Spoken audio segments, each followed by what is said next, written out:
You can't arrest him simply because he's a bloody immigrant. Take your hands off my lobby boy!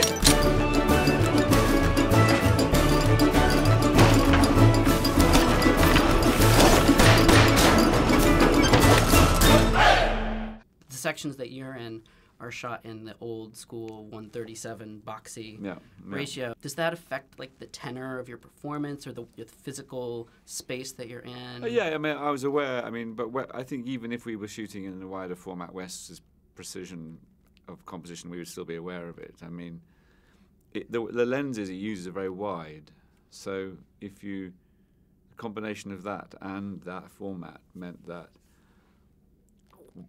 quirky things like what a picture in a room that to the naked eye was hanging straight looked off because of the distortion the lens created. So we'd often be making the pictures wonky to look straight in the lens. Oh, that's interesting. You know, I'm mostly conscious of the frame.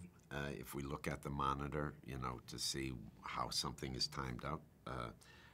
Wes is very specific about timing. He likes to work with variation, likes to see, you know, how it would be if Jeff crossed me 2 steps earlier, you know, this sort of thing.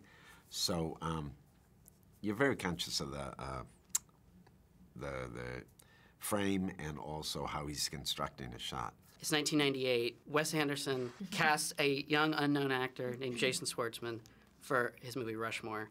Flash forward 15 years later, he introduces the world to a young actor named Tony Revolori.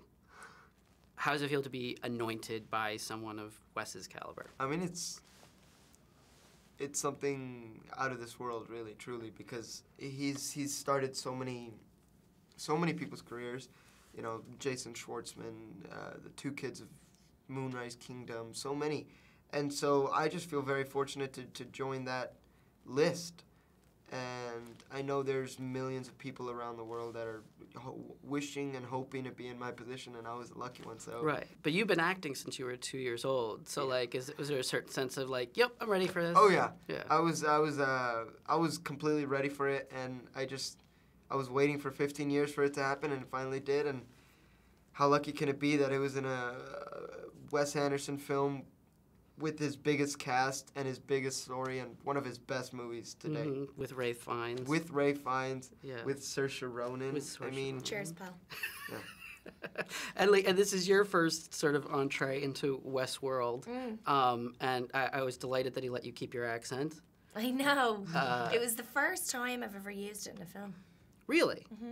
I think it was the only element of Agatha's character that he was kind of uncertain about and relaxed about, and he was like, yeah, we'll figure it out.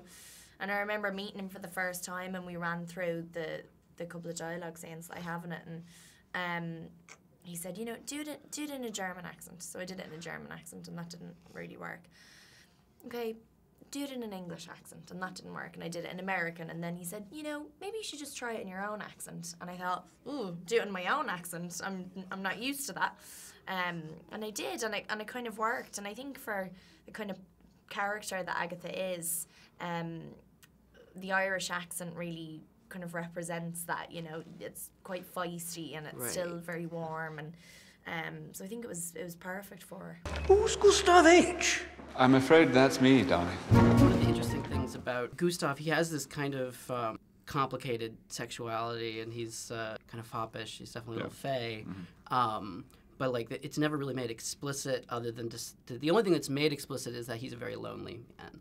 Well, I like the fact that Wes doesn't go and make it, you know, laboriously clear for the audience. You know, Gustav's flirtatious, and so a line like "I go to bed with all my friends" might be true. It might just be provocative. I like to think he's been to bed with most of his friends, possibly. Yeah. But I think that Gustav gets a pleasure out of... I think Gustav is someone who gets pleasure out of teasing people about what they might think about his sexual orientation. He takes a kind of pleasure when you don't know which way I swing. Yeah. And I'm going to keep you guessing.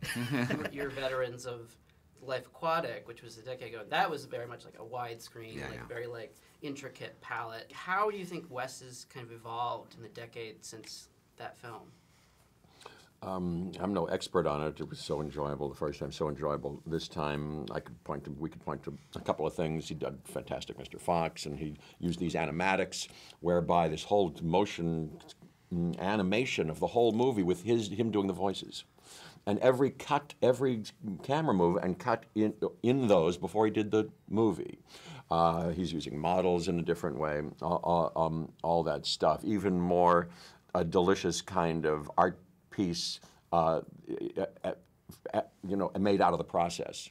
The shooting every day is a kind of an art piece and a special event. He's a kind of Zen master. Have you ever been questioned by the authorities? Yes, on one occasion. What? I was arrested and tortured by the rebel militia after the Desert Uprising. Right. Well, you know the drill then. Zip it.